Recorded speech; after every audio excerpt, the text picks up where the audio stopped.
Hoy vamos a tocar un tema siguiendo la lectura del libro de Génesis. Vamos a ver si nos permite el Señor dos capítulos, el capítulo 12 y el capítulo 13. Ya hemos visto cómo se ha ido desarrollando la humanidad desde la caída de Adán, cómo ha ido evolucionando. Vimos que habían prácticamente dos humanidades, una descendencia de Caín, una descendencia de Adán, y vimos también cómo esta descendencia de Caín abusivamente, por decirlo así, tomó de las hijas de los hijos de los hijos de Adán, y pues ahí ya se perdió digamos, la diferencia de genes que habían, y ahora tenemos una humanidad mezclada que finalmente termina haciendo malo todo lo que Dios había hecho bueno, y viene entonces el juicio, por lo cual esa gran tribulación se dio a través de la inundación, y finalmente Dios salva un remanente que es con el cual va a iniciar una nueva humanidad. Pero vimos también que en sus inicios también tuvo tropiezos. Lo vimos con el caso de Cam y la desnudez de su padre Noé. Y hoy vamos a entender cómo llegamos a Abraham. Y fíjense que en este momento he escrito Abraham sin su nombre de Abraham, como Dios lo llama, porque vamos a entender qué es lo que está pasando antes de ser llamado Abraham. Bien, empieza el capítulo 10 de Génesis hablando de la descendencia de, de, de Noé. Acuérdense que venimos de la descendencia de Noé hablándolo en los versículos 8, 9, y ahora en el 10 vuelve a resaltarlo, pero para explicarnos lo que hemos conocido en la Biblia como las 70 naciones. Vamos a aprender un poco de eso. Entonces dice el versículo o el pasaje de Génesis 10 del 1 al 5, así dice: aquí está la genealogía de los hijos de Noé, Chem, Ham y Jafet. Hijos fueron nacidos de ellos después de la inundación. Y empieza ahora a darnos a comprender quiénes son los hijos de quién y dónde se van a ubicar. Así que pongamos la atención. Dice: los hijos de Jafet fueron Gomer, Magog, Madai, Yaván, Elisha, Tubal, Meshech y Tiras. Los hijos de Gomer, es decir, en este momento hablar de los nietos de Noé por parte de Jafet, los hijos de Gomer fueron Askenaz, Rifat y Torgamá. Y los hijos de Jabá fueron Elisha, Tarshis, Kitim y Dodanim. De estos, ponga la atención, de estos se ramificaron las naciones marítimas. En algunas Biblias dice la gente de las islas. O sea, pero estamos hablando de pueblos que van a ubicarse, denme un segundo. Ajá. De pueblos que van a ubicarse en estos pueblos de Jafet se van a ubicar por lo que nos está mostrando la Biblia. Jafet, sus descendientes, se van a ubicar en las zonas costeras y van a ser gente de mar, gente de barcos. Así que puede imaginarse quiénes son esas naciones. ¿Quiénes fueron, por ejemplo, la gente de barcos? Los griegos, ¿sí? Son gente conocida por sus barcos y sus grandes historias acerca de sus embarcaciones. Y aquí entonces podemos tener alguna idea de dónde están ubicándose la descendencia de Jafet. Acá pueden ver en el gráfico cómo Jafet va a tener 1, 2, 3, 4, 5, 6, 7 hijos, y los nietos de Noé por parte de Jafet se pueden observar acá. Y estos son los que van a ser conocidos como los indoeuropeos. O sea, esta gente tiene un lenguaje que es el de los indoeuropeos. Esa gente son desde el norte de la India hasta toda Europa.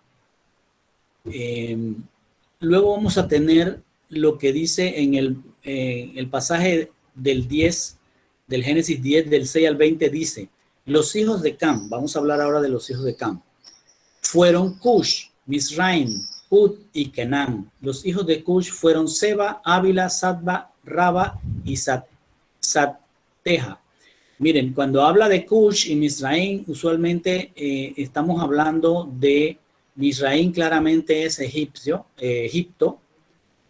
Cush es del sur de Egipto, lo que vendría siendo los Cusita. Acuérdense que Moisés se casó con una Cusita.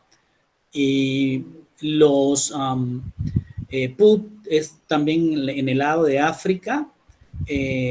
Vamos a verlo más adelante. Y obviamente aparece aquí Canaán, el que cometió aquel pecado de abominación sexual contra su padre Noé.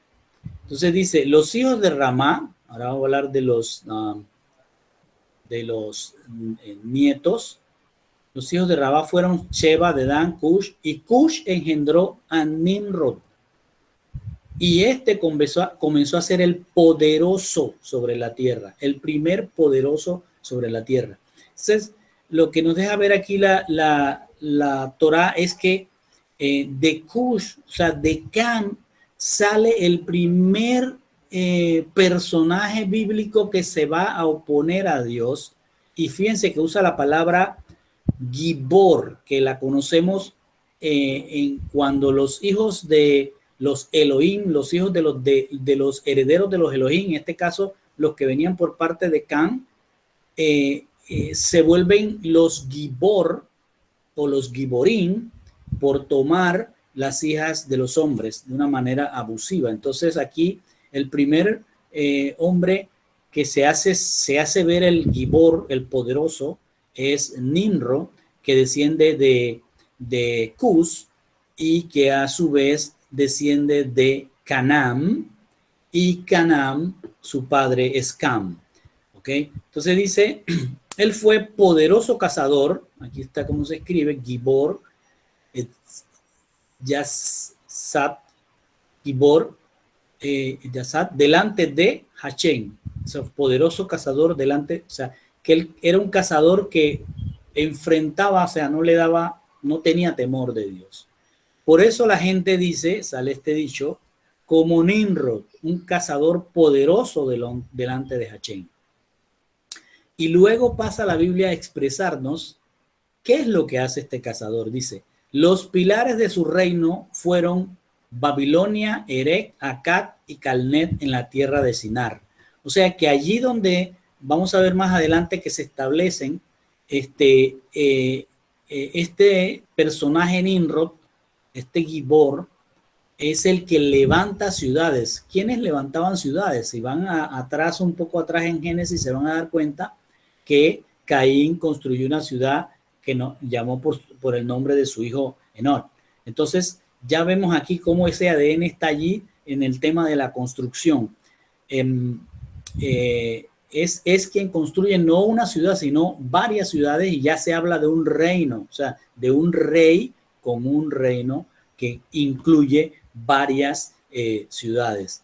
Esto no está ocurriendo de un día para otro, obviamente. Esto está ocurriendo en el desarrollo de estos pueblos que salen de los hijos de Noé. Algo importante que tengo que decirles es que esto nos lo está presentando el Señor antes de que ocurra lo de Babel, que es una cosa que vamos a ver más adelante. Lo que nos está diciendo es, ojo, dónde se van a ir, ojo, quiénes son, y ojos dónde van a quedar esparcidos. Eso es lo que estamos viendo en estos primeros versículos. Entonces dice, su reino, los pilares de su reino fueron Babilonia, Erech, Akkad y Calné, en la tierra de Shinar. Ahora vamos a aprender también qué quiere decir esa tierra. Y me llama la atención esta parte. Dice, Ashur salió de esa tierra y edificó a Nínive, la ciudad de Rechobot, en Kelá y Resén, entre Nínive y Kelá. Esto es la gran ciudad. Entonces, ¿Por qué me llama la atención? Porque estamos hablando de los hijos de Cam, pero Ashur no es hijo de Cam. Ashur, vamos a ver más adelante que es hijo de Sem. Entonces, ¿por qué la palabra lo mete en este contexto donde estamos hablando de Cam? Es lo que me llama la atención y es interesante porque además de eso habla de una ciudad que que va a ser resaltada también por Dios más adelante, que se llama Nínive. También de Ashur, más adelante vamos a ver quiénes salieron y cómo afectó esto al pueblo de Israel. Pero es interesante notar que dentro de la descendencia de Cam, de repente entra Ashur, que es de Sem, a ser mencionado.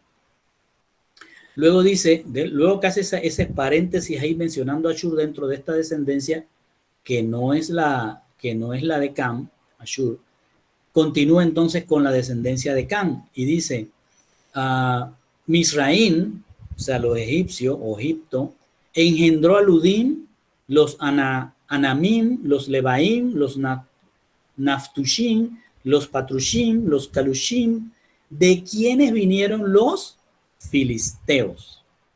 Note eso, de quienes vinieron los filisteos. Ponga la atención a de dónde está saliendo todo lo malo que es mencionado en la Biblia, todo lo que adversa al pueblo escogido, de dónde está saliendo. Entonces luego dice, los filisteos y los Caftorim, y dice, y Canaán, y vuelve a ser enfático con Canaán, y Canaán, ¿a quién engendró? Vamos a ver, engendró a Sidón, un primogénito, Sidón su primogénito, también engendró a los Eteos. Los Eteos, acuérdense que los mencionamos acá rato en los estudios bíblicos de Apocalipsis, que es donde se sentaron se establecieron las 7 iglesias. Pues estos Eteos vienen también ¿de quién? De Canaán, que fue maldecido cuando Noé le dice, maldito será Canaán, no Canaán. Entonces, de ahí de Canaán está saliendo Sidón, que van a ver que tampoco es nada bueno, los Eteos muy malos, los Jebuseos, que ayer mencionamos a Jebús. Jebuseos son los que se toman el territorio donde más tarde va a estar Jerusalén. Están los amorreos, los ejerceos, los arbaditas, los semaritas, los amatitas, y todos esos vienen de Cam. Y termina entonces esta porción bíblica diciendo, después los clanes de los cananeos, o sea, todas las tribus cananeas, se dispersaron. Esto no es que está ocurriendo aquí, es lo que yo trato de comprender con ustedes, es que no hay todavía una dispersión. El Señor nos está mostrando de dónde sale cada quien y hacia dónde posiblemente van, ¿sí? Dice, el territorio cananeo original se extendía desde Sidón hasta Gerar, cerca de Gaza y hasta Sodoma. O sea, también están metidos ahí los que eran de Sodoma y Gomorra, vienen de Canaán. Adma y Seboín, cerca del Hacha. Estos son los descendientes de Cam según sus clanes y lenguas, según sus tierras y naciones. Si nosotros tenemos un mapa enfrente para establecer dónde está ese territorio, esta gente se dedicó a tomar el territorio que va, para tenerlo nosotros más ubicados mentalmente, desde lo que es Turquía hasta lo que es Egipto. ¿Sí? Todo ese territorio, desde Turquía hasta África, la costa de África, y Egipto hacia abajo, hacia lo que es la parte sur de Egipto, todo Egipto y la parte sur hacia África interno, ¿no? Estos son los que luego su lengua va a ser conocida como los camitas. Los de Jafet vemos que su lengua va a ser conocida como las lenguas indoeuropeas. Y luego viene al Señor a establecernos la descendencia de Sem en Génesis 10, 21 al 31, diciendo, también le nacieron hijos a Sem, antepasado de todos los descendientes de Eber. Nos hace ver una cosa interesante aquí, hay que poner mucho cuidado, es que hace ver que Eber, de donde después viene el nombre hebreos, dice, es Sem, le nacen hijos antepasados todos descendientes de Eber. A Sem, vuelvo a decirlo, también le nacieron hijos a Sem. Sem es el antepasado de los que descienden de Eber. ¿Quién? Vamos a ver quiénes descienden de Eber. Y dice, y hermano mayor de Jafet, nos deja ver otra vez quién es el primogénito. Los descendientes de Sem, aquí viene a explicarlos, ¿quiénes eran? Elam. Elam es después el nombre de una ciudad en ese territorio, que viene a ser por la parte de Persia, y también tiene que ver con todo lo que es el libro de Ruth y estas cosas que más adelante vamos a ver. Luego menciona, aquí está, Ashur, que lo menciona cuando está hablando de la descendencia de Canaán, o de Can, mejor dicho. Aquí está Ashur. Después aparece Arpasad, Lut, Aram, de donde van a venir los arameos, y los descendientes de Aram son Uz, Ul, Geter y Mash. Y Arfajad engendró a Sela, y Sela engendró a Eber. Eber tuvo 2 hijos. El nombre del primero fue Pelec, porque en sus días fue dividida la tierra, y el nombre de su hermano era Joctán. Y Joctán engendró a Almodad, Selef, a Sarmabet, Gerá, Adoram, Usal, Ditkla, Abimael, Sheba, Orfir, Abilá. ¿Se acuerdan dónde, cuando está hablando el Señor de los ríos y las tierras, donde estaba ubicado el Gran Eden, y habla de el Gan Eden, y habla de la tierra de Ávila, que el oro era bueno, de Ofir? Bueno, toda esta gente están alrededor de ese territorio. Dice Joab, todos fueron hijos de Joctán, y sus asentamientos se extendían desde Mesa hasta Sefar, la región montañosa del este. Entonces aquí vemos una cosa. Los de Jafet cogieron hacia todo lo que eran los pueblos del mar.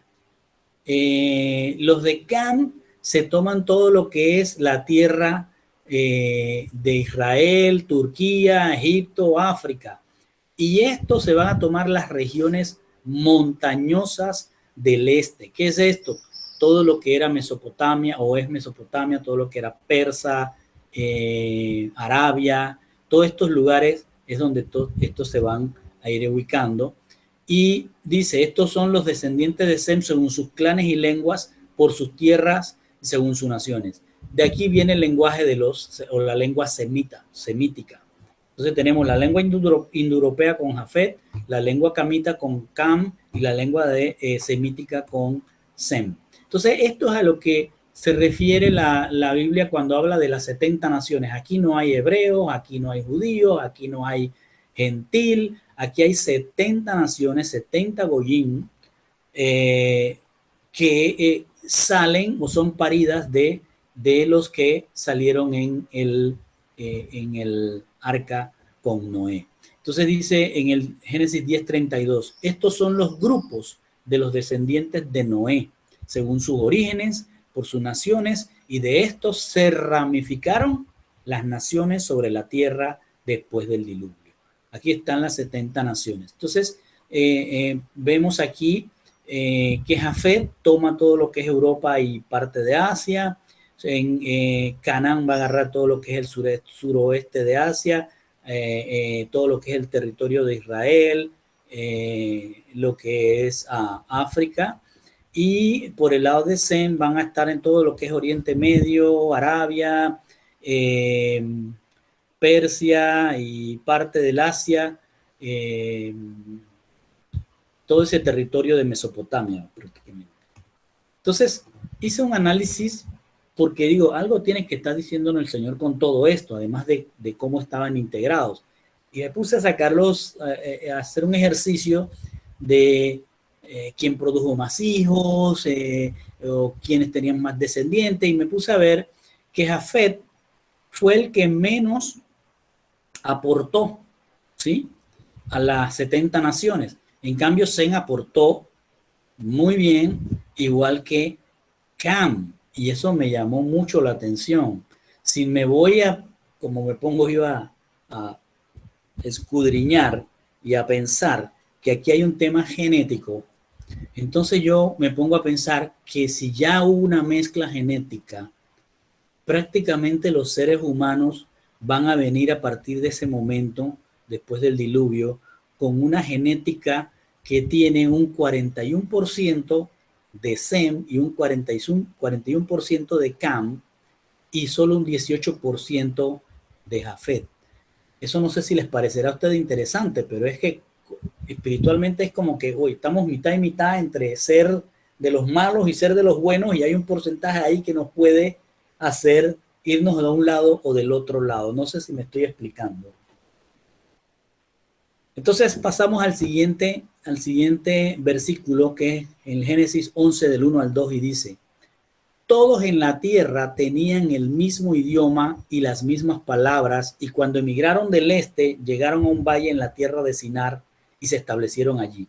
Fíjense que ahora, a pesar de que allá vimos que estaban divididos y que estaban en clanes y en tribus que tomaron territorio, no está ocurriendo esto en el siguiente pasaje. Eso es el Génesis 10, el capítulo 10, pero el capítulo 11 es que nos va a hablar de lo que pasó.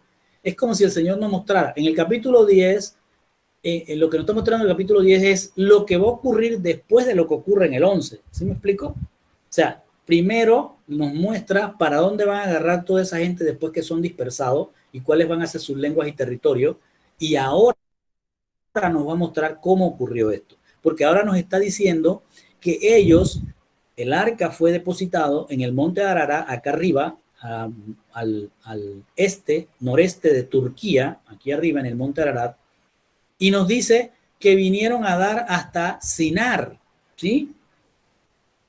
Es decir, tuvieron que haber emigrado desde acá, como bien dice el versículo, que todos en la tierra tenían en este momento aquí en el Ararat el mismo idioma. Obviamente son 8, hablan el mismo idioma, no sabemos qué idioma era el que hablaban en ese momento, pero debe haber transcurrido muchísimo tiempo entre lo que vienen desde esta posición en esta montaña hasta lo que hoy es Irán o Irak, acá en la actualidad, lo que en aquel momento es llamado Sinar. Así que podemos tener una visión de que hubo mucho tiempo, no debe haber tomado un solo camino. Acuérdense que la Tierra acaba de sufrir un cambio climático tremendo. Ellos se bajan de esa arca con miedo, los animales están desarrollándose más rápido que ellos, ya Dios dio autorización para que pudieran comer los animales Tahor, y estos animales obviamente se reproducen más rápido que ellos. Imagínense la producción de los leones, de los tigres, de lo que haya subido al arca, y que podían también atacarlos. Así que yo puedo imaginarme, igual que ustedes, que ellos no salieron corriendo de aquí y en 2 días llegaron acá. Tuvo que haberse tomado muchísimo tiempo, y en ese periodo de tiempo ellos se iban desarrollando en clanes, ¿sí? El clan de Cam, todos los hijos de Cam, con las mujeres que salían de allí, el de Sem, el de Jafet, etc. Pero todos hablaban un mismo lenguaje a ese momento. Tal como lo dice aquí, tenían el mismo idioma y las mismas palabras, y cuando emigraron del este llegaron a un valle en la tierra de Sinar y se establecieron allí. Sinar, todos lo... Dejen un segundo. Ok.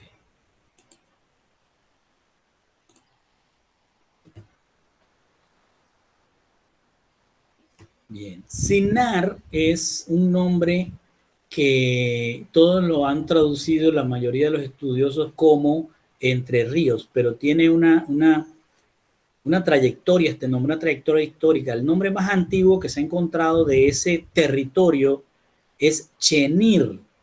Chenir. Y Chenir significa la ciudad o la tierra del dios Luna. Eso es lo primero que se ha encontrado por arqueología, por historia, que ese lugar se llamaba así, la ciudad del dios Luna o la tierra del dios Luna.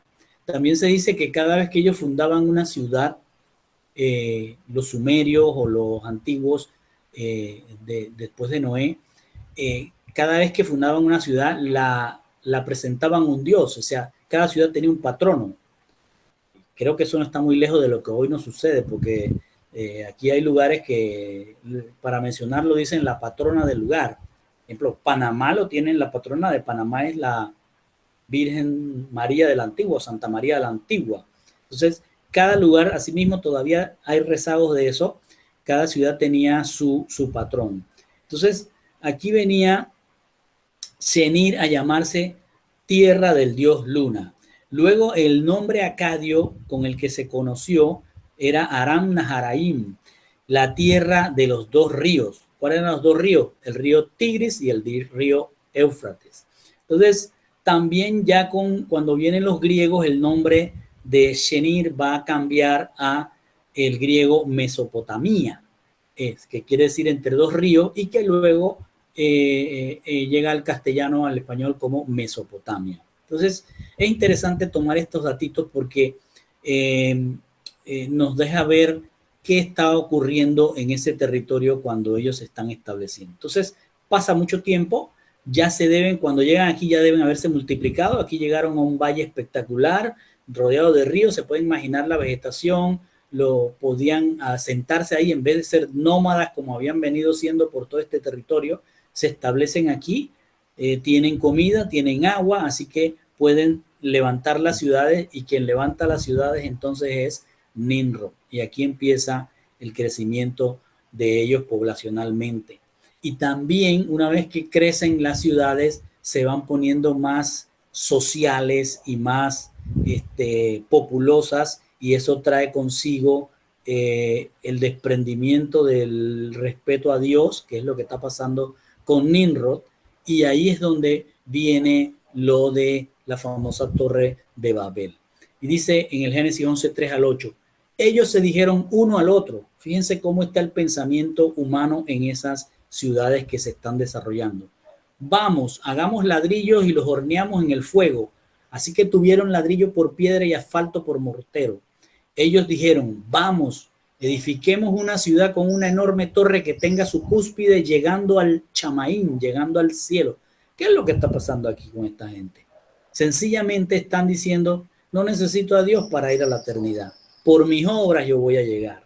Entonces empiezan a construir arrogantemente y dice, para podernos hacer un nombre, que es el nombre que hemos aprendido ahora en los estudios, la fama, para hacerme la fama de que yo no necesito a Dios, porque yo puedo ir donde quiera, cuando quiera y como quiera. Entonces, si hay una eternidad, yo voy a entrar por mis propias obras, no porque Dios me permita entrar. Esto es lo que estamos viendo en esa actitud después que se construyen estas ciudades.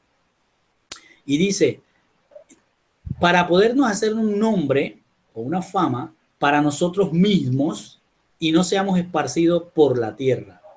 Y dice el siguiente versículo, y Adonai Hashem descendió, mejor dicho, para ver la ciudad y la torre que la gente estaba edificando. Aquí no es que Dios bajó y se plantó, sencillamente Dios puede verlo todo. Y Dios lo que hizo fue ver lo que estaba haciendo en ese momento la humanidad, la juventud humana, o sea, la juventud de la humanidad de hoy. Dice, descendió para ver la ciudad y la torre que la gente estaba edificando. Habló Hashem y el Señor dijo, sí, como un solo pueblo, con un solo idioma para todos, así es como han comenzado a actuar. Nada de lo que se propongan hacer estará fuera del alcance. O sea, aquí ya se ve cómo la humanidad en su genética, en su hacer, en su pensamiento, en su ruá, está contra Dios. Después que ha crecido, después que se ha creído que porque ha construido por sus propias obras no necesita a Dios. Entonces dice Dios, ahora que se hacen uno, o sea, ahora que piensan como uno, fíjense lo que está diciendo, cuando se ponen de acuerdo se van en mi contra. Dice, ahora pues descendamos y confundamos su lenguaje para que no puedan entenderse. Él habla del uno al otro. Así que de allí Hashem los esparció por toda la faz de la tierra y ellos dejaron de edificar la ciudad. Ojo, dejaron de edificar la ciudad. De lo que está hablando aquí es de la ciudad. Entonces dice en Génesis 11:9, por eso se llamó Babel, porque allí confundió el Señor el discurso de toda la tierra y desde allí los esparció el Señor sobre la faz de la tierra. Por eso Dios nos mostró primero en el 10, en el capítulo 10, cómo serían cuando serían esparcidos, quiénes se irían para dónde y cómo se les llamaría. Aquí es donde está ocurriendo esa dispersión. Lo que estaban buscando ellas era ellos hacerse uno, ser gobernados ellos mismos, sin gobierno de Dios, crear un solo gobierno, un solo culto, y era contra Dios. Fíjense qué interesante que todos llamamos, cuando nos dicen Babel, significa confusión. Pues en realidad Babel viene del acadio Bab-Ilú. Bab-Ilú significa la puerta de Dios. Que luego cuando Moisés, los escribas ponen en los pergaminos lo que era Bab-Ilú, no ponen Bab-Ilú como en lenguaje acadio, sino Babel en hebreo, como una muestra de la ridiculización de que el hombre quiso entrar a la puerta de Dios, pero se confundió. Dios le mandó confusión. Entonces, en vez de Bab-Ilú, que es la puerta de Dios, le pusieron Babel, confusión. Esa es la razón por la que está así. Pero en realidad lo que ellos buscaban era la entrada a la eternidad por sus obras, como uniéndose en contra de Dios, y por obras iban a llegar a entrar. Entonces aquí lo que estamos viendo es que más de 300 años después del diluvio, todo esto está ocurriendo más de 300 años después del diluvio, nuevamente la tierra estaba corrupta y todo pensamiento del hombre era a la maldad. Había un solo culto, un solo gobierno humano, y todo tendía a idolatría, abominación sexual y homicidio. Estaban apartados de Dios, querían ser uno y entrar a la puerta del cielo por sus obras. Me puse a pensar y me hice estas preguntas. ¿Qué opciones tiene Hashem cuando tiene a una humanidad que le pasó un juicio, le pasó una tribulación, una gran tribulación, y ahora donde él tenía supuestamente un huerto nuevo a través de Noé, pues está ocurriéndole eso? ¿Qué opciones tiene Hashem? ¿Volver a mandar un juicio? ¿Cuál es la promesa que le había hecho a Adán? ¿Y por qué tiene que cumplirla? Y si tenemos esta humanidad como tenemos, ¿con quién cumpliría esa promesa? La humanidad a ese momento, 300 años después del juicio, después de esa tribulación o de esa gran tribulación, ya no se sabía qué era trigo y qué era cizaña. Ya estaban muy mezcladas. Todos se parecen, aquí ustedes pueden ver el trigo y la cizaña muy parecidos, solo que hay una cosa por la que podemos entender por qué el Señor dice, déjalos que crezcan juntos. Eso me pareció muy interesante y vamos a verlo ahora. Pero ¿qué opciones tiene Hashem? ¿Cómo respondemos a esta pregunta? ¿Qué opciones tiene? ¿Destruiría otra vez la humanidad? ¿Raería de la abundancia de maldad? Yo creo que no lo puede hacer porque él mismo ya prometió y él no cambia. Él prometió que va a llevar esta humanidad a la eternidad nuevamente. Tiene que cumplirla porque él no se arrepiente. Ahora, la pregunta es ¿con quién la cumple si trigo y cizaña se parecen? Aunque no son iguales, se parecen. Entonces acá viene otra vez el Señor a darnos una idea de lo que está haciendo. Pasa, después que habla de los 3 hijos de Noé, pasa a enfocarse en los semitas. Y dice, aquí está la genealogía de Shem. Como diciera, estoy escogiendo de esta genealogía el trigo que voy a sacar. Dice, de esta genealogía, dice, Shem era de 100 años de edad cuando engendró a Arfaxad, 2 años después de la inundación. Oiga esto. Después que Arfaxad nació, Shem vivió 500 años y tuvo hijos e hijas y murió. Arfaxad vivió 35 años y engendró a Salah. Después que Salah nació, Arfaxad vivió 403 años y engendró hijos e hijas. Salah vivió 30 años y engendró a Eber. Y aquí viene Eber, que es el que dicen muchos el padre de los hebreos. Dice entonces, ojo que dije hebreo, no judío. Después de Eber nació Salah, vivió otros 403 años y engendró hijos e hijas. Eber vivió 34 años y engendró a Peleg. Después de que Peleg nació, Eber vivió otros 430 años y engendró hijos e hijas. Y Peleg vivió 30 años y engendró a Reú. Después que Reú nació, Peleg vivió 209 años y engendró hijos e hijas. Pareciera que nos podemos cansar leyendo todos estos descendientes de Shem. Pero es interesante porque Dios nos está llevando por toda esa descendencia para llegar a un nombre. Es como, imaginemos a Hashem entrando a un campo donde hay trigo y cizaña y él quiere sacar trigo. Esto está lleno de un huerto que tienes trigo y cizaña.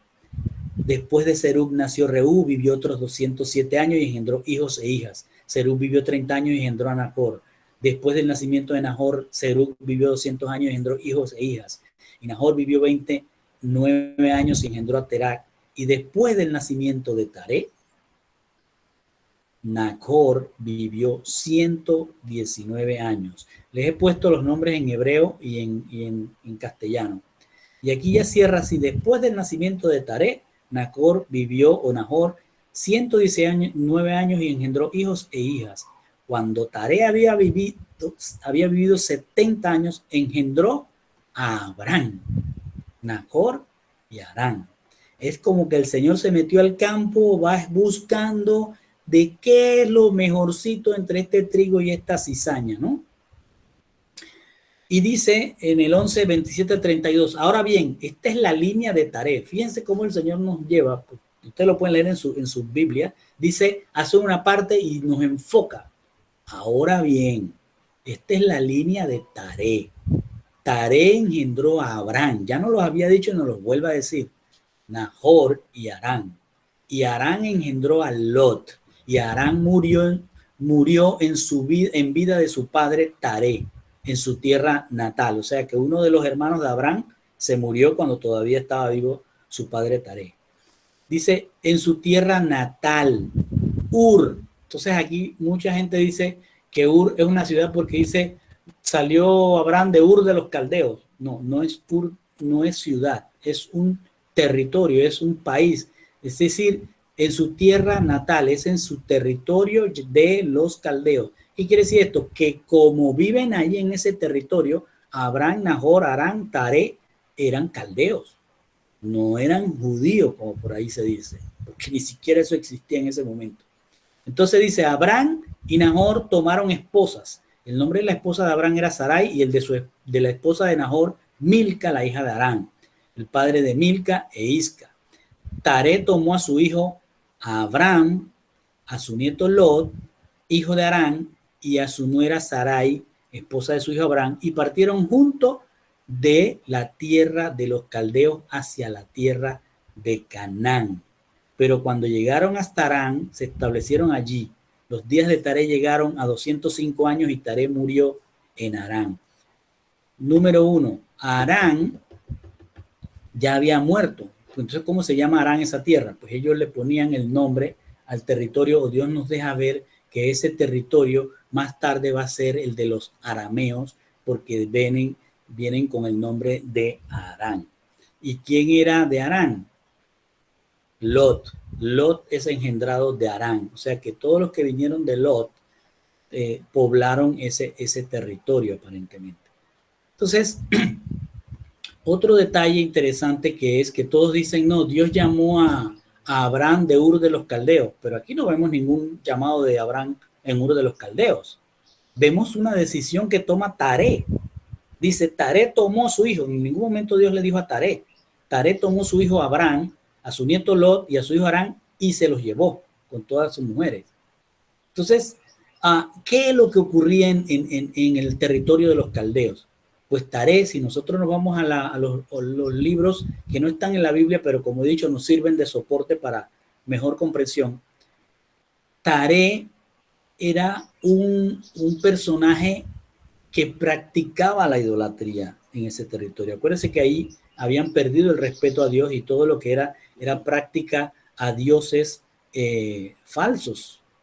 Y en este caso aquí, por ejemplo, la arqueología ha encontrado los diferentes dioses. O sea, la gente tenía un diosito para cada cosa y le ponían sus velas y le tenían su altar. Entonces aquí está la arqueología ha podido recoger esa información a través de piezas arqueológicas como esta.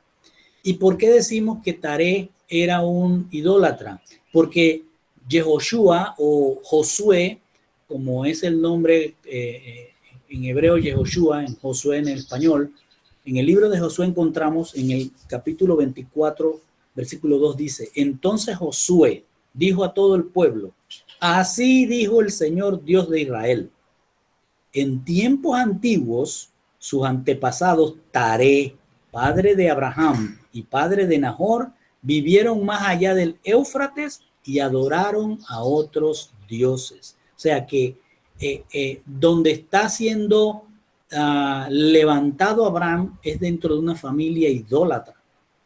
Es más, se dice que Taré era hasta sacerdote de estos dioses. Como quiera que sea, no está bíblicamente puesto aquí, pero sí bíblicamente nos dice era una familia idólatra. ¿Okay?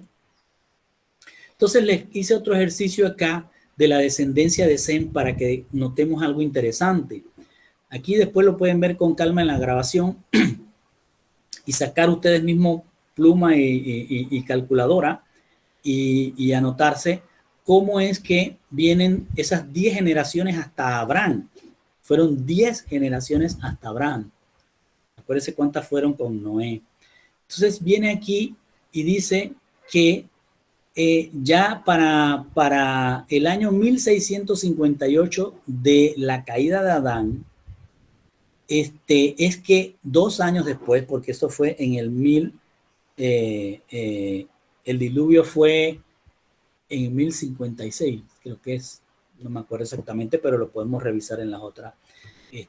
O sea, en la otra tabla que les dejé en la enseñanza pasada, van a encontrar que Noé nace en el 1056. Y si le suman los 950 años que encontramos en la pasada enseñanza, les va a dar que Noé va a vivir hasta el año 2006 desde la caída de Adán.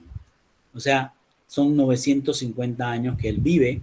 Pero ¿qué pasa? Que Abraham, aquí lo podemos apreciar, a Abraham no hay mucho tiempo para explicarle cómo se sale de en esta tabla, pero después lo podemos ver. A Abraham va a nacer cuando Taré tenía 75 años, ¿sí? Engendra a Abraham. Si ustedes agarran estos 1878 y le suman los 75, porque Taré va a nacer aquí, va a tener a Abraham aquí y les va a dar que Abraham está naciendo en el 1953 desde la caída de Adán. Entonces, si ustedes agarran esa diferencia, se van a dar cuenta que cuando Noé muere en el 2006, Abraham puede tener alrededor de 50 años. ¿Qué significa? ¿Qué tiene de significativo esto? Pues que Abraham posiblemente tuvo alguna relación con Noé para poder enfrentarse a su padre, para poder despegarse, para poder aceptar lo que Dios le está pidiendo que haga, ¿sí? Para que Dios lo justifique, para que lo haya encontrado entre todo este campo de trigo y cizaña, Abraham tuvo que haber hecho algo que a Dios le plació. Y posiblemente sea que Abraham, si ya tenía 53 años, puede ser que en su juventud haya tenido algún contacto con Noé y había aprendido lo que había ocurrido antes del diluvio con la humanidad. Entonces, seguramente Noé ya no estaría muy de acuerdo, Abraham ya no estaría muy de acuerdo con toda la trayectoria que traía su padre Taré. Esta es la relación que le quería dejar ver. Noé todavía estaba vivo cuando Abraham todavía tenía 50 años. Puede ser que en los 25, en los 30, Abraham haya podido tener algún contacto con Noé para ser apreciado por Dios en el entendimiento de lo que había hecho aquella humanidad malísima que hubo antes del diluvio. Entonces, vamos a entender algo aquí. Vamos a leer primero Génesis 2.1. Dice, habló Hachén a Abraham. Fíjense, le va a hablar a Abraham. Dice, anda para ti, le dice en el hebreo. Lesh leha. anda para ti, Abraham, es lo que le está diciendo. Anda para ti de tu tierra. Acuérdense, quién eran los caldeos, cómo era la idolatría, de tu parentela, qué hacía la parentela de Abraham, de la familia de Abraham, qué hacían, y de la casa de tu padre, a una tierra que yo te mostraré. Le dice así, yo te mostraré. En el hebreo es como decir, yo te dejaré ver esa tierra. Entonces aquí viene la respuesta a esa pregunta de por qué escogió a Abraham. Primero porque hubo una relación posiblemente con, con Noé, y segundo que no lo escogió de una vez. Vamos a ver que Noé tenía 70 y tantos años cuando parte para Canaán, y lo que está dejándonos ver es lo que Yeshua después nos dice: dejen que el trigo crezca, que madure. Porque ¿qué pasa? Que cuando el trigo madura, acá vamos a verlo otra vez, aquí cuando está todavía inmaduro el trigo verde, es difícil de detectar si es trigo o es cizaña, pero miren cuando está maduro, es totalmente diferente. Entonces ahora el Señor dice, vayan y arranquen lo que es cizaña y tírenlo al fuego y saquen lo que es trigo. Entonces aquí el trigo, en este caso, Abraham ya está maduro, y ahí el Señor le dice, anda para ti.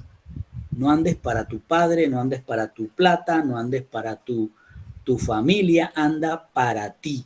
En otras palabras, inicia tu éxodo. El éxodo que nosotros mismos hemos iniciado cuando fuimos llamados por Dios y nos dice, anda para ti, Gustavo, anda para ti, eh, eh, anda para ti, Ana, anda para ti, Yolani, anda para ti, Vicky, sí, anda para ti, Easy. Nos está diciendo es, anda para ti. Olvídate de lo que está a tu alrededor, porque eso es mi problema. El tuyo es, tu problema eres tú. ¿Qué es lo que está diciendo? Como hablamos ayer, agarra la llave de David.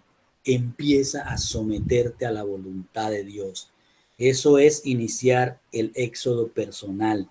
Es primero Dios te llama, te hace sadik, te justifica, y ahora te toca a ti tomar el camino de Tamín, es decir, tomar la llave de David, someterte a él y no agregar ni quitar a la voluntad de Dios. Le está diciendo, anda para ti, a todos, a Abraham y a nosotros, sacándonos desde un campo de trigo y cizaña, apártense, sean santos.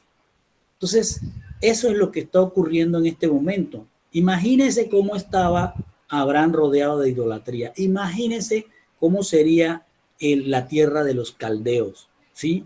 Solamente piense en cómo era Babel.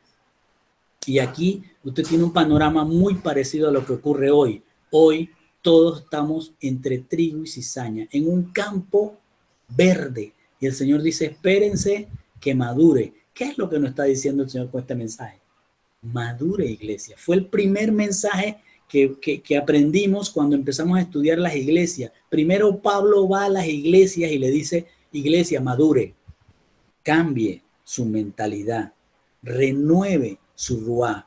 Y luego Hashem, a través de lo que es su personificación en Yehoshua, llega y dice, oye, escucha, primero tienes que madurar para que escuches.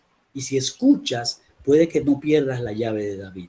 Entonces aquí, ese es el mensaje, madura,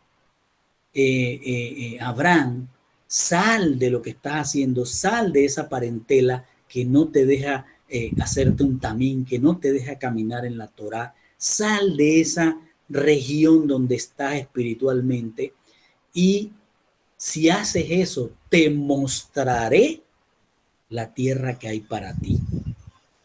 Entonces, pasamos a Génesis 12, 2, 3 y dice, si haces todo lo que es como si lo estuviera diciendo, si haces todo esto, mira lo que haré contigo. Te haré un goy gadol, o sea, una gran nación gentil. Ahí, ¿qué quiere decir un goy o un gentil? Alguien que no tiene identidad en este momento. Ahí no hay ni hebreo, ni judío, ni nada. O sea, todos eran sin nacionalidad, sin una identificación. Y dice, yo te haré un goy gadol, un gentil grande. Por eso que los judíos dicen, no, Abraham fue el primer judío. No, ¿cómo va a ser eso si la Biblia dice que era un gentil? Un gentil muy grande, porque ahora voy a explicar por qué es grande. Dice, y yo te adoptaré. Ahí donde dice, nuestras Biblias dicen, te bendeciré, pero la palabra en hebreo es bershu, bareshesha, o barchu, barhu. Entonces, esa palabra barhu, lo que es bendito, en realidad nosotros la ponemos como bendito, ¿sí? Y todas las Biblias lo traducen como bendito, pero lo que quiere decir en hebreo es injertar. Entonces, ¿qué es lo que nos está diciendo con esto? Lo que nos está diciendo dice, yo te adoptaré, yo te voy a adoptar, te bendeciré, te engrandeceré tu nombre, tu fama, hasta el día de hoy es muy grande, y dice, y tú serás Berashá o Berajá, un bendito de injerción, así alguien que puede injertar más gente. Yo te haré bendito, injertado. Dice, entonces, ahora yo, a partir de que ya eres un barjú o un bendito en español, una persona que permite tener injertados, entonces dice, haré a aquellos que se injerten en ti, los haré también a ellos injertados. Y aquellos que no se injerten en ti, pues serán desterrados, o sea, serán desconectados de Dios. En otras palabras, el medio por el cual la humanidad aquella que está entre trigo y cizaña puede ir a la puerta de Dios a la que ellos querían ir por obra, es a través de ser un descendiente de Abraham. Pero ¿qué significa ser un descendiente de Abraham? Anda para ti, madura, aléjate, sea apartado del territorio caldeo, ¿sí? Y entonces te mostraré la tierra prometida. Y luego dice, contigo será injertado aquel que sea injertado, sea bendecido, y si no es injertado en ti, si no se quiere injertar en ti, entonces desterrado. En otras palabras, te escogí como trigo, todo aquel que venga a ti será como trigo, aquel que no venga a ti será como cizaña. Al final, ¿qué va a pasar con la cizaña? Será cortada y echada al fuego. Tenemos un Abraham, un personaje que por gracia, no es porque Abraham se lo merecía, pero por gracia, entonces Abraham es escogido como un medio de injerción. ¿Para quién? Para todos, dice la Biblia, para todos, dicen algunas Biblias. Si la buscamos ahora mismo va a decir para todos, pero en realidad la palabra kol también significa, en hebreo kol, cualquiera. ¿Qué quiere decir? Cualquiera de las familias de la tierra puede ser injertado. Cualquiera de esas cizañas que están en mi huerto, porque hay cizañas que no están en el huerto del Señor. Toda esa cizaña que está en el huerto puede ser injertada si quiere, ¿sí? Si anda para él, si se aleja de la tierra de los caldeos, si acepta la sumisión, ¿sí? A la mandamiento de Hachén. ¿Cuál es esa tierra a la que le prometió entonces el Señor? Dice, una tierra que yo te mostraré, que yo te dejaré ver. Entonces, no le está hablando de una tierra física, le está hablando de la Jerusalén celestial. De eso es lo que le está hablando a Abraham. Dice, en ti serán injertadas, adoptadas, cualquiera de las familias de la tierra, es porque el Señor no hace acepción. Si hay para él, si él plantó un huerto en donde había solo trigo y de alguna manera nació cizaña, entonces él le da la oportunidad, no hace acepción de la cizaña, le da la oportunidad a la cizaña que salió en su huerto a que sea injertada a través de Abraham. ¿Sí? Entonces Abraham va a iniciar su éxodo en sometimiento a la voluntad divina. Es decir, es como enseñamos o aprendimos en la enseñanza de ayer sobre la iglesia de Filadelfia. La llave de David que abre y que cierra. O sea, la llave de David es entregada a Abraham en este momento. Y él se somete a la voluntad divina y es cuando él sale. Y dice en el 12:4, así que Abraham salió. ¿Cómo? ¿Cómo salió? Como Hachén le había dicho. Y agrega, y Lot fue con él. O sea, Lot está viendo que algo está pasando. Entonces, puede ser que Lot sea una cizañita ahí en crecimiento, ¿sí? Y se le pega a el trigo que está en proceso de maduración, ojo. Porque Abraham todavía no es un trigo perfecto, está en proceso de maduración como casi todos nosotros, me incluyo perfectamente, como todos nosotros estamos en maduración. Dice, Abraham tenía 75 años de edad cuando salió de Aram. Entonces Abraham ahora es llamado o sale desde Aram. Es interesante que Taré fue el que lo sacó y lo puso en Aram, y de ahí va a salir, de Aram es que va a salir Abraham. Entonces ahí cuando nos enseñan que salió del país de los caldeos, sí salió, pero fue acá donde partió bajo el sometimiento a la voluntad divina. Y cuando le está diciendo, anda para ti, le está diciendo, suelta el lazo económico. O sea, no te apegues a la plata, con lo que tienes te vas. Si tienes abundancia, qué bueno, si no tienes, también, ¿sí? Es como la iglesia de Filadelfia. O sea, lo que tienes, eso es, siéntete conforme. Afortunadamente Abraham, como vamos a ver, tenía. Dice, suelta el lazo económico. O sea, todo lo que tu padre te ayudó a levantar, olvídate de eso. Suelta el lazo afectivo. O sea, deja atrás aquello que te amarra a una familia idólatra. Y suelta el lazo religioso. ¿Qué nos está dejando ver? A Abraham, su papá prácticamente lo llevaba a toda esta idolatría. Obviamente él se levantó en una casa idólatra, así que el Señor le dice, cualquier cosa que traigas allá, la dejas. Entonces, ese es el anda para ti. Y es el mismo anda para ti, para nosotros. O sea, empecemos a dejar de pensar que el dinero es nuestra solución, nuestra salvación. Empecemos a dejar de pensar, uy, que la familia, que no sé qué, que son católicos, que son no sé cuánto. Bueno, anda para ti. Dios verá de lo que queda en el huerto qué es trigo y qué es cizaña. Pero a ti ya te escogió como trigo, pues empieza a madurar. Empieza a madurar.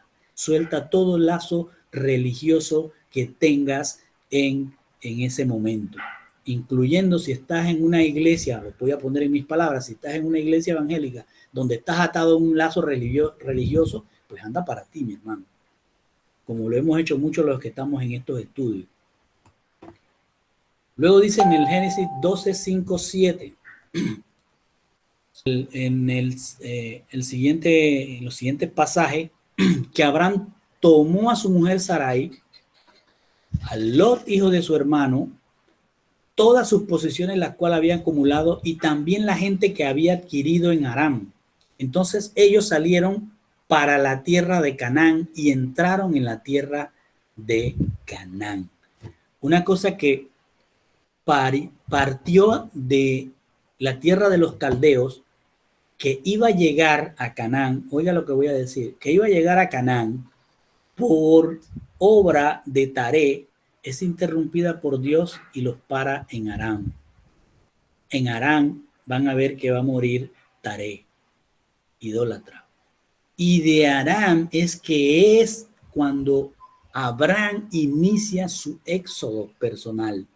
Es el anda para ti a partir de Aram. Y dice, salieron para la tierra de Canaán. Ahora es que van, una vez que se dejaron atrás los lazos religiosos, los lazos económicos y los lazos familiares. Entonces, ahora parte en su anda para ti Abraham. y sigue creciendo. Ojo, todavía no es una espiga madura de trigo, pero ya es trigo, está en maduración. Y Lot viene abajo como una plantita que todavía le falta mucho más que a Abraham. Vamos a ver por qué. Entonces dice, Abraham pasó por la tierra hasta un lugar llamado Siquem. Aquí lo pueden ver. Abraham está viniendo de este lado norte en Aram y está viniendo posiblemente por esta ruta. Va a cruzar, misma ruta que va a tomar después Jacob, descendiente de Abraham, y va a llegar aquí a Siquem. Póngale atención a lo que viene ahora. Dice, pasó por la tierra hasta un lugar llamado Siquem, por la planicie de Moré.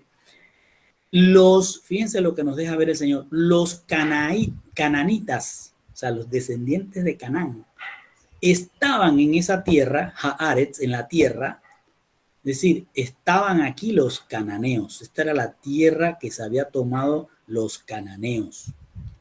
Dice, se apareció Hachén a Abraham. ¿Cómo se le apareció? No nos deja ver la Torah cómo se le apareció. Puede haber sido una visión. No nos deja ver como nos dejó ver con Moisés, que se le apareció una zarza ardiente. En este caso, no nos deja ver cómo se le apareció. Dice, se le apareció a Abraham diciendo, a tu cera, a tu descendencia, yo daré esta tierra. Entonces, a partir de allí, Abraham edifica un altar, un misbeach, a Hachén, quien se le apareció a él. ¿Dónde hizo ese altar? Aquí, en Siquem. Dice, de ese lugar, de Siquem, fue a la colina al este de Bait El, que en nuestras Biblias nos lo traducen como Betel, pero en el hebreo lo que está diciendo es Bait El, y si nosotros leemos Betel no nos dice nada, nos dice Betel, es un lugar. No. Ponga la atención, el hebreo dice Bait El. Aprendimos ayer que el nombre de Dios es El. Entonces, Bait es casa. Lo que nos está diciendo es Bait El, casa de Dios. Es decir, después que está en Siquem, él viene a Bait El. Y allí plantó su tienda, se estableció ahí. ¿Dónde se estableció? En la casa de Dios.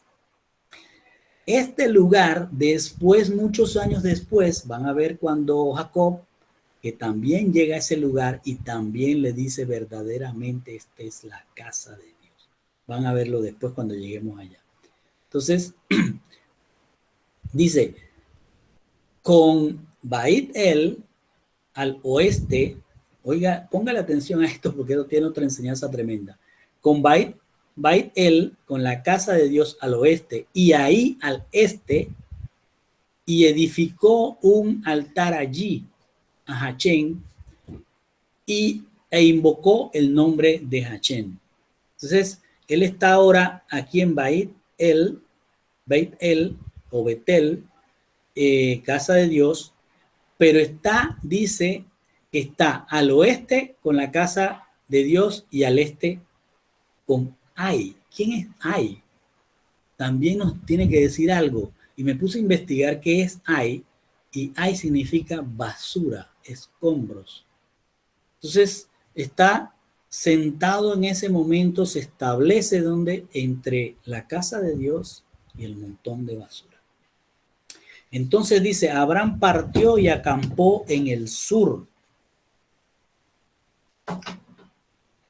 Está ocurriendo esto. Estaba aquí, ahora sigue más hacia el sur, hacia el Negev.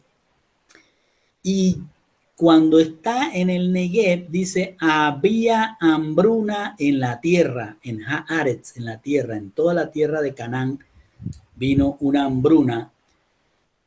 Así que Abraham descendió a Egipto. Miren, la palabra descendió nos dice mucha información. Descendió, ¿a dónde descendió? Al mundo, descendió a Egipto para quedarse allí, porque la hambruna en la tierra era severa. He venido diciendo que Abraham es una espiga de trigo, pero no madura. El Señor le dijo, vete a Canaán. Pero en la primera, fíjense que voy a la palabra que voy a decir, la primera experiencia que Dios envía sobre Abraham, Abraham decide rajarse y baja más de donde está, desciende espiritualmente de la casa de Dios donde estaba, donde había entrado en contacto con Dios en Siquén, donde había levantado un altar de conexión con él, y luego pasa a la casa de Dios, queda entre la casa de Dios la basura. Y luego va a bajar, sigue bajando. Para los hebreos, cuando dicen descendió, es que espiritualmente estás cayendo. Y cuando dicen ascendió a Jerusalén, estás ascendiendo espiritualmente. Entonces, él está descendiendo. ¿Y a dónde está descendiendo? A Egipto, a Misraim. ¿Qué es Misraim espiritualmente hablando? Es el mundo, la estrechez. Entonces, él se deja ¿cómo se dice? Se deja seducir por el mundo, porque el mundo tiene la abundancia, tiene la comida. Esta prueba, no, experiencia, tal vez él la pudo haber pasado si él hubiera entrado en contacto nuevamente con Dios.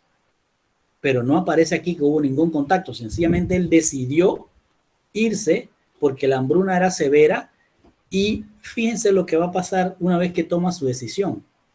Cuando él llegó cerca de Egipto y estaba al entrar, él dijo a Sarai, su mujer, mira, yo sé que tú eres una mujer bien parecida, así que cuando los egipcios te vean, ellos dirán, esta es su mujer, y me matarán, pero te mantendrán viva.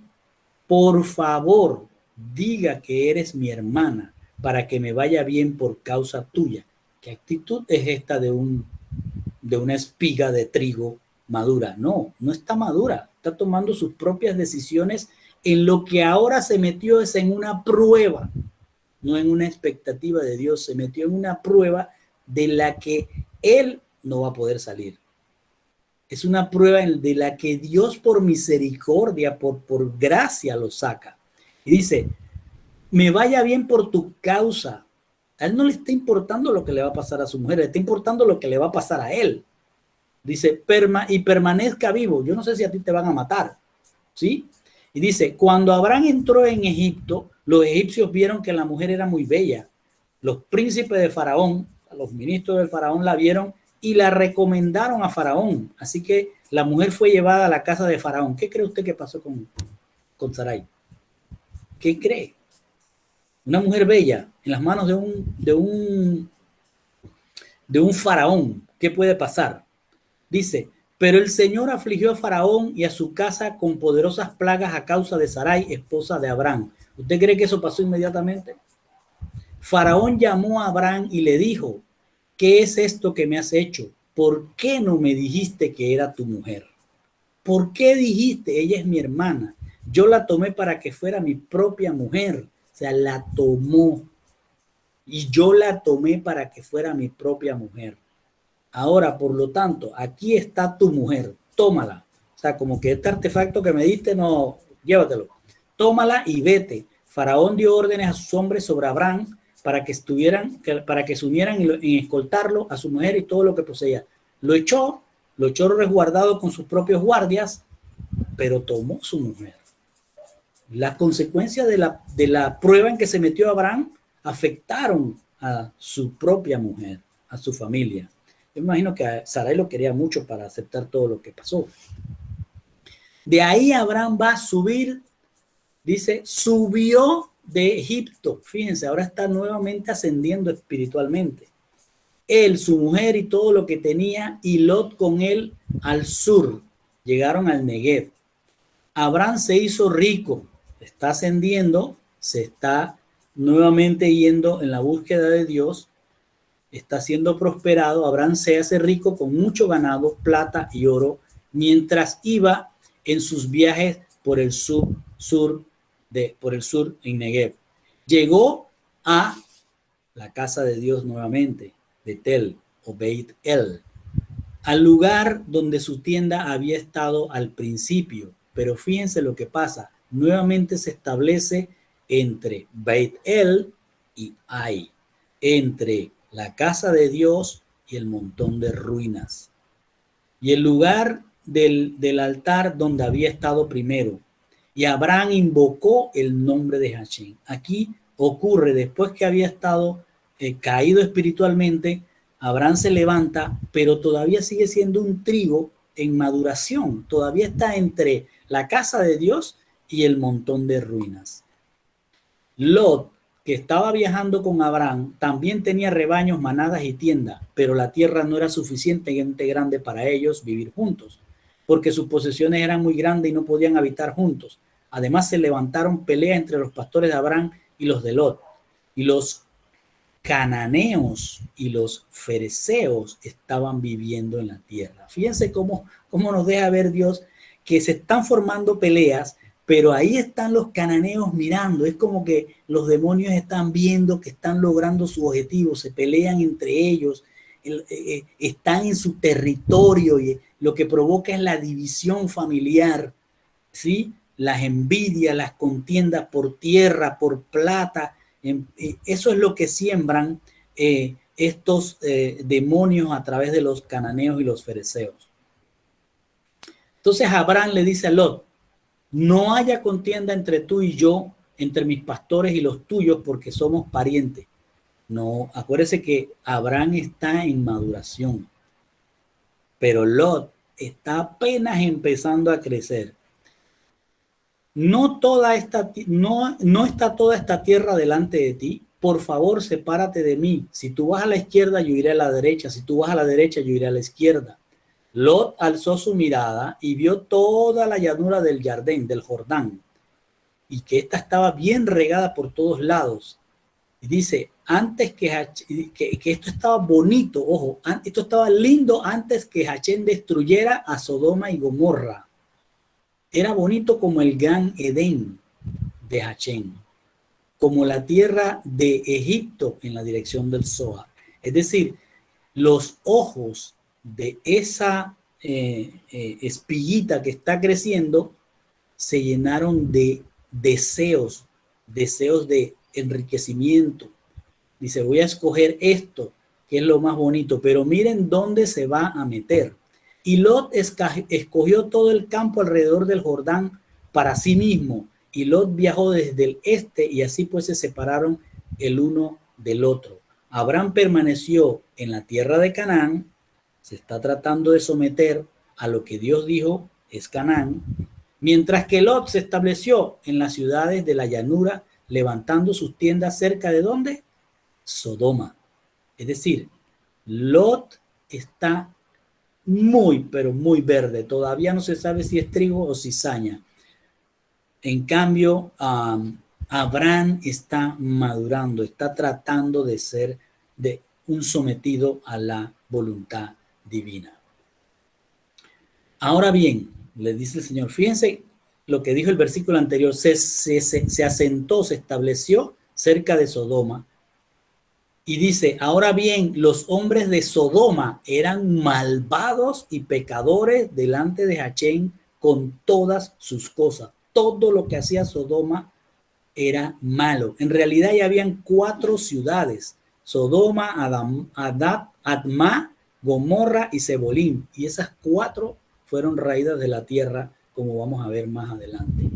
Y Lot se debe estar estableciendo más o menos por acá o por acá. No sabemos exactamente. Entonces, esa inmadurez de ese pequeño trigo, que todavía no se sabe si es trigo o cizaña porque no ha madurado y no ha cambiado, pues lo que le impulsa son los deseos de la carne, son los deseos de poseer, de tener, de ver que ahí es donde va a ser enriquecido más que su tío Abraham. Y no le importa para nada lo que hacían esa gente. ¿Creen ustedes que él no sabía lo que hacía esa gente? ¿Creen que no habían oído de los ritos? Acuérdense que ya llevan un tiempo ahí. ¿Creen que no habían escuchado de los cultos y ritos de los de Sodoma o de los jebuseos o los de los jerseos? O sea, ya ellos estaban en esa tierra caminando hace rato y tienen que haber notado eso, pero la ambición pudo más para este Lot que está en en apenas crecimiento, no en maduración, pero en crecimiento, que no le importó llegarse a los de Sodoma. Luego viene en Génesis 13:14 y dice, y el Señor dijo a Abraham, después que Lot se hubo separado de él, ojo, después que Lot se hubo separado, es que viene la confirmación de la promesa. Le dice, levanta los ojos y mira desde donde estás. Mira desde donde estás hacia el cielo. Dice, cuando mires hacia el cielo, ahora mira hacia el norte, el sur, hacia el este y hacia el oeste. Y continúa diciéndole, toda esta tierra que tú estás viendo, a ti te la daré por tu simiente hasta siempre, por Olam. Olam significa un tiempo escondido, solo conocido por Dios. Es un tiempo que Dios establece que no lo podemos saber. Nosotros tenemos el Olam para lo que va a venir, la tribulación, y tenemos el Olam para la llegada del Mesías. Entonces, lo que le está diciendo, levanta los ojos y mira al norte, al sur, al este, al oeste. Abraham no está mirando una tierra. O sea, Abraham podía comprarse toda la tierra que quería si era rico. Pero Dios le está mostrando es la Jerusalén celestial. No le está mostrando una tierra terrenal. Así que él le dice, para un tiempo escondido que solo él sabe, Abraham, tú y la cera tomarán, tu descendencia tomarán posesión. Esa es la promesa, misma promesa que fue entregada a Adán. Adán, tú vas a pasar por esto, pero vendrá el Neshmat Hayim y te llevará a donde debes estar, en la Jerusalén celestial. Eso lo vimos en el Génesis 1. Entonces, aquí le está mostrando no una tierra terrenal, sino una tierra celestial. ¿Y por qué también les puedo decir eso? Porque fíjense, cuando viene Moisés con el pueblo, con la nación ya de Israel, ahí sí se dan unas fronteras de la tierra terrenal. Lo pueden leer después en Deuteronomio, creo que es. Pero acá con Moisés le está hablando de la tierra terrenal y lo delimita desde el Nilo hasta el norte, el sur, y le dan nombres. Aquí le dice, mira hacia arriba, hacia el norte, hacia el sur, hacia el este, el oeste. Lo que está en ese momento viendo Abraham es la Jerusalén celestial. Dice, yo haré tu cera tan numerosa como el polvo de la tierra. Y si alguien puede contar el polvo de la tierra, entonces tu cera puede ser contada. Levántate y camina. Otra vez le reitera. ¿Por qué? Porque ya se lo había reiterado anteriormente y bajó. Levántate y camina por entre la anchura y la longitud de la tierra. Pero le está mostrando es la Jerusalén celestial. Él está viendo es la Jerusalén celestial. Porque yo te la daré. Abraham movió sus tiendas después de ese encuentro con Dios, obviamente.